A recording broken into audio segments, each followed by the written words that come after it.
నేను చేసే chicken curry process అయితే ఇదే. మీకు కూడా కావాలంటే ఫాలో అయిపోండి.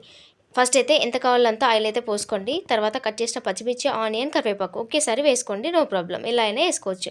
అవి తొందరగా ఫ్రై అవ్వడానికి కొంచెం అయితే సాల్ట్ వేసుకోండి. ఇంకొకటి సాల్ట్ వేసుకునే ముందు కొంచెం చూసి వేసుకోండి. ఎందుకంటే కారంలో తక్కువ ఉంటే ఎక్కువ వేసుకోండి, లేదంటే కొంచెం వేసుకోండి. నెక్స్ట్ పసుపు వేసుకోండి. కొంచెం ఫ్రై అయిన తర్వాత మనం తెచ్చిపెట్టుకున్న చికెన్ ఉంటుంది కదా, మంచిగా కడుక్కొని వేసుకొని ఫ్రై అవ్వనివ్వండి. చికెన్లో ఉన్న వాటర్కే సగం ఉడుకుతుందనమాట. దాని తర్వాత కావాల్సినంత కారం అయితే వేసుకోండి. కాసేపు మూత పెట్టి మగ్గించుకున్న తర్వాత ఇలా అయితే అవుతుంది. ఇది చేసేటప్పుడే నేను అన్నం కూడా చేసినాము, పర్ఫెక్ట్గా వచ్చిందనమాట. నెక్స్ట్ ఉడుకుతుందనమాట చికెన్. నేను కర్రీ చేసాను కాబట్టి కొన్ని వాటర్ అయితే పోసుకున్నాను. మర్చిపో. వీడియో నచ్చితే ఒక లైక్ ఇచ్చి ఛానల్ని సబ్స్క్రైబ్ చేసుకొని సపోర్ట్ చేయండి.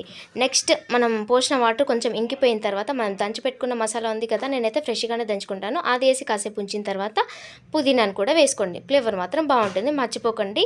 నెక్స్ట్ లాస్ట్లో ధనియాల పొడి వేసుకొని కొంచెం సేపు ఉంచుకున్నామంటే చికెన్ కర్రీ రెడీ. ఓకే మరి.